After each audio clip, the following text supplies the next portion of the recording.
The 2017 Acura TLX. Now, this is Acura's mid-size luxury car. It fits in the lineup in between the ILX and the RLX, and its main competitor is the BMW 3 Series, for an example.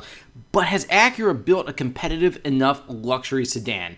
I'm Jay, and welcome to this latest episode of CarBuzz Unboxing Reviews. I'm actually really excited to bring you this car today because I've been watching Acura over the past few years, and I like to see it actually produce relevant luxury cars again.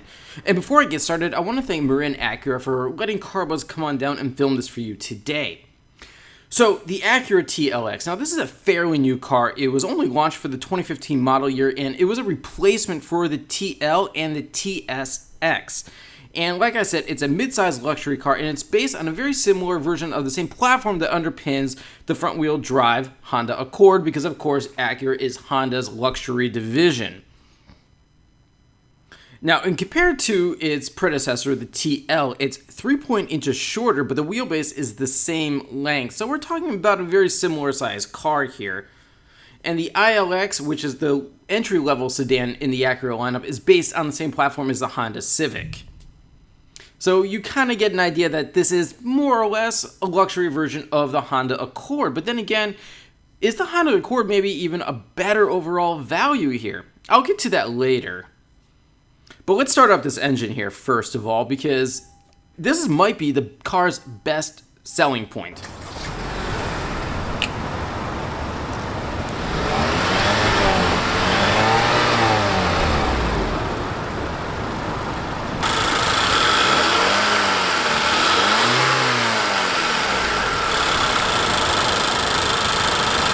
Alright, so that was a 2.4 liter inline-four with direct injection. It's naturally aspirated engine, total of 206 horsepower and 182 pound-feet of torque. I'll get to a few more details about it shortly.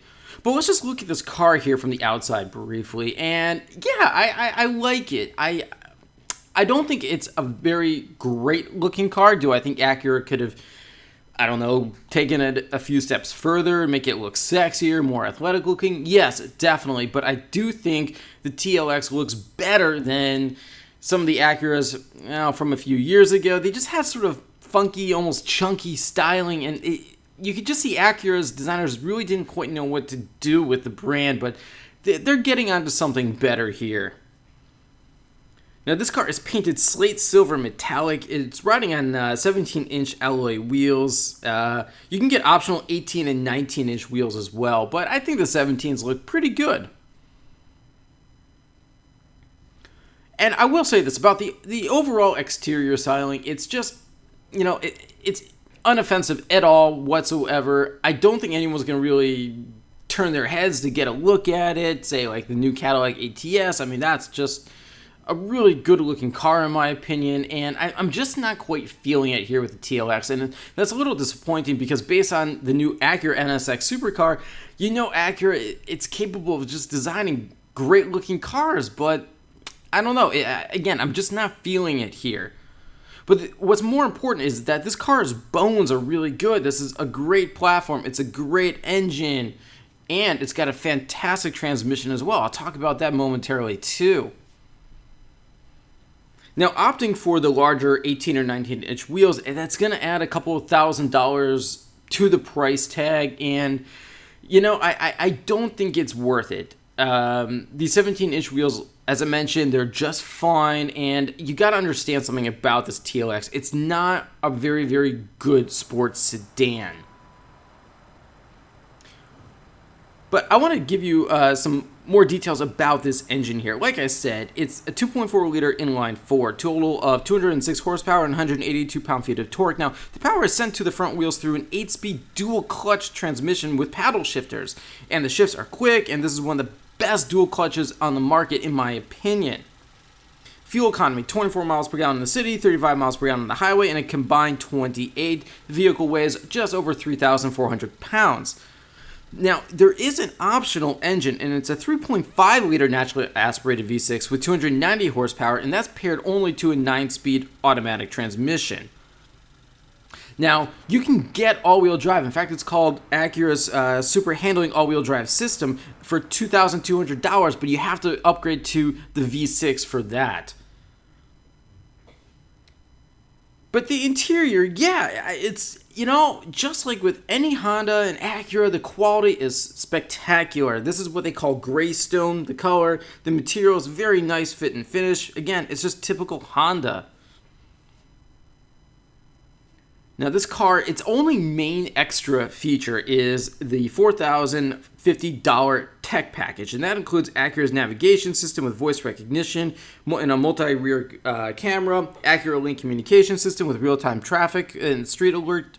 You have this ELS Studio Premium audio system with 10 speakers, HD radio, and the perforated leather seats.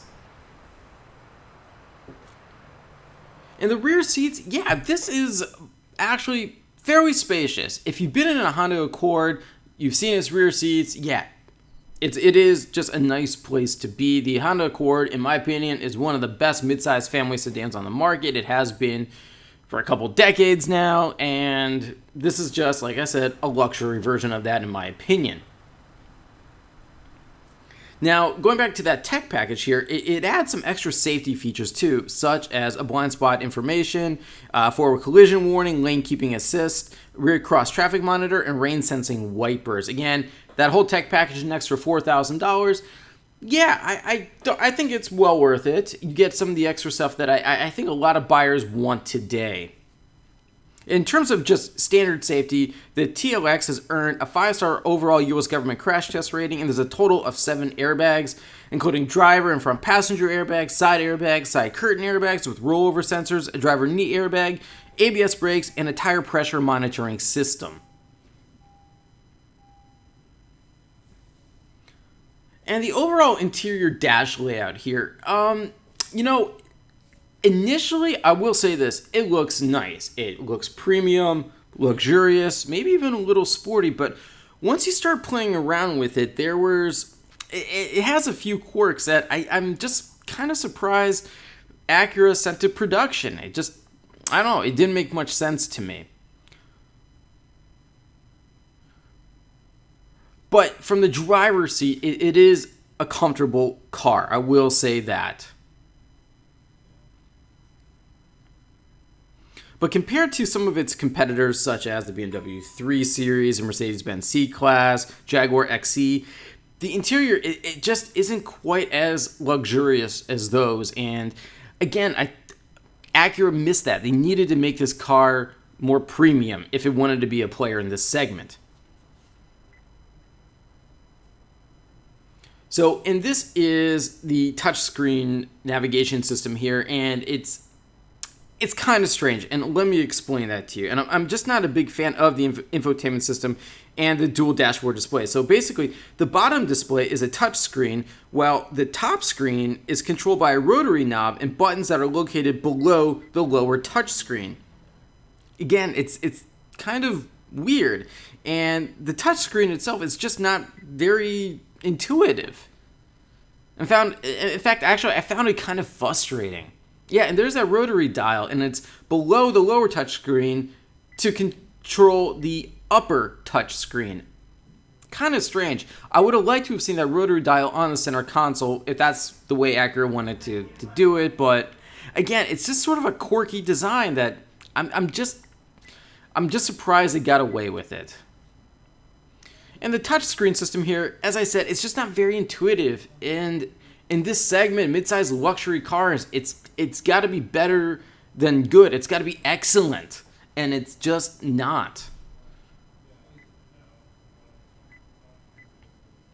So how does this drive? Now, it's pretty good. Now, like I mentioned, the dual clutch is just fantastic, but the suspension tuning is kind of conservative, and basically, you can tell that Acura engineers, they put a priority on comfort over responsiveness. Translation, this is just not a very sporty sedan. It's not a sports sedan like the BMW 3 Series. But then again, the BMW 3 Series is rear-wheel drive as opposed to this being front-wheel drive. And speaking of which, this car's front-wheel drive system, again, this is standard. It's called Precision All-Wheel Steer. And how it works is it turns the rear wheels in the same direction as the fronts at higher speeds in order to enhance stability, for example, like when you're changing lanes on a highway. And it also improves turn-in response. So yeah, it's a clever front-wheel drive system, but again, it's still front-wheel drive. And rear-wheel drive, of course, is what a real sports sedan has.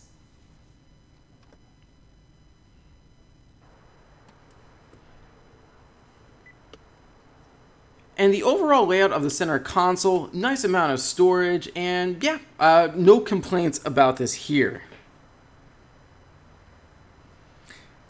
So what is some of the competition here? I keep mentioning that. Well, in addition to the BMW 3 Series, you have the Audi A4, Mercedes-Benz C-Class, Jaguar XE, and the Infiniti Q50. I would also like to add into that mix the Cadillac ATS. Now, all those vehicles I just mentioned, they start in the high $30,000 range, and they go to or mid to high $30,000 range, and they top off, let's say around 50 grand more or less. Now, the pricing for the Acura TLX, and this is another one of its strong suits, is, well, it's got a base price of $31,900, and our car with the $940 destination fee and the tech package, again, that costs just over $4,000, grand total $36,690. But a fully loaded V6 version of this car with that all-wheel drive, an extra $2,200 right there, this car will cost around $50,000. And I don't think for $50,000 this car is worth it.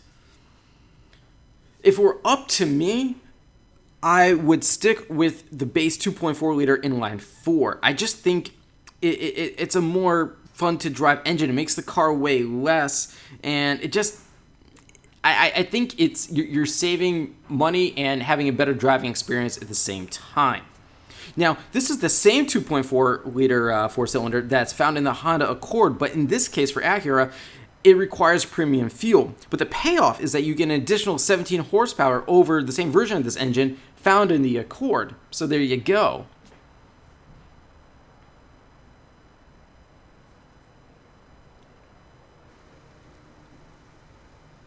So what do I like here? Well, like I mentioned, I think this is a nice chassis. The car's bones are all there, and there's a really good four-cylinder engine. And yes, I think the pricing is really good when compared to its German competitors. I mean, those German cars get expensive really, really fast here, but for just over $30,000, you're getting a nice luxury car. Not a sport sedan, but a nice luxury sedan. But then again, maybe it's not luxurious enough to compete in this segment. In many ways, I still think Acura is more of a Buick competitor, not so much a BMW competitor. Now, what don't I like? Well, as I mentioned, the interior, it's just not as luxurious as its competitors. I'm not a big fan of that infotainment system and that dual dashboard display. It's just too weird for me, to be honest with you. But what I really wish this car had, and I don't know why Acura doesn't offer it, because they do with the ILX, I believe, it doesn't have a 6-speed manual option. And you can get that manual option for no cost with the Honda Accord, which, again, this car shares a relative overall platform. And that's kind of a shame. In fact, that 6-speed manual combined with that 2.4 liter inline-four is just such a good mix. And I did an unboxing review of the latest Accord too, and man, it's for a mid-size, family sedan, that Honda Accord with that engine and that transmission, it's just a great car. I believe it's the Honda Accord Sport trim that you can get it with. And other typical features you get with the TLX, the 60/40 split folding rear seats, the amount of cargo space in the trunk it's overall just fine, and it competes properly in this segment.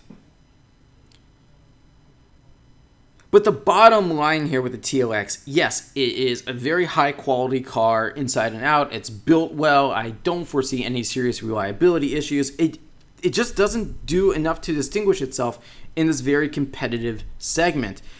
And the Honda Accord, at least the Honda Accord Sport, has the same, though less powerful engine and a 6-speed manual. It's more fun to drive, and it costs thousands of dollars less. So unless you just have to have an Acura with a luxury badge and prestige or whatever you think it is, then okay, fine, spend more money.